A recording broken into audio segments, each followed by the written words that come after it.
এই যে তোমার প্রতি তীব্র টান, তোমার দোষে এটা হারিয়ে যাচ্ছে। এটাই তোমার দুর্ভাগ্য।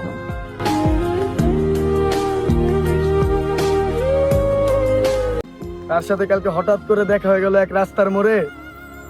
তাকে আমি মুচকে হাসি দিয়ে বললাম, কেমন আছো তুমি? সে তার ভিতরে অনেক কষ্ট লুকিয়ে রেখে বলল, তোমাকে ছাড়া ভালো নেই আমি।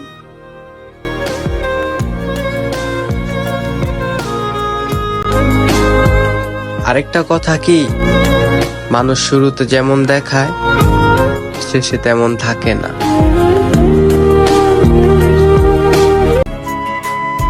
সুন্দর ছিল ভালোবাসা, নিখুঁত ছিল অভিনয়, মায়াবতী আমার নয়, তবু কেন এত মায়া হয়। প্রিয়তমা, তুমি ক্ষমা করে দিও আমাকে। ক্যারিয়ার না থাকার কারণে পাওয়া হলো না তোমাকে। মানুষ তো ছাইড়া যাবে, এত আফসোস করার কিছু নেই। যে থাকার সে এমনিতেই থাকবে, এখানে জোর করার কিছু নেই।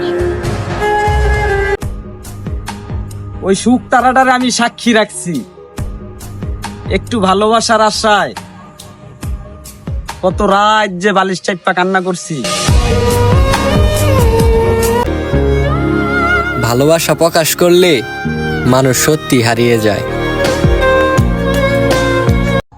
আমাকে ছাড়া তুমি যা যা চাইছো আল্লাহ পাক যাতে তোমার সবকিছুই দে, বাস আমার দেওয়া ভালোবাসাটা যাতে কোথাও না মিলে।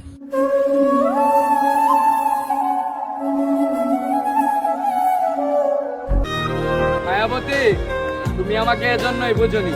তোমাকে চাওয়ার মানুষের সংখ্যা বেশি ছিল, আর আমার কাছে শুধু তুমিই ছিলে।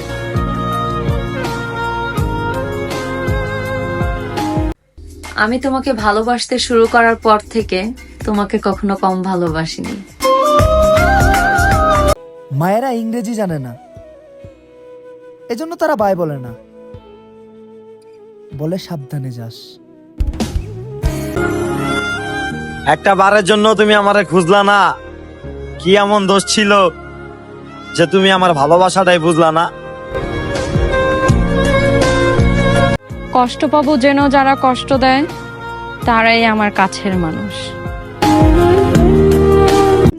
বন্ধুদেরকে নিয়ে বেশি গর্ব করতে নেই, কারণ একটা বন্ধুর যখন অনেক টাকা আর সময় চেঞ্জ হয়ে যায়, তখন ওই বন্ধুটাও আমার জীবনের দেশ হয়ে যায়।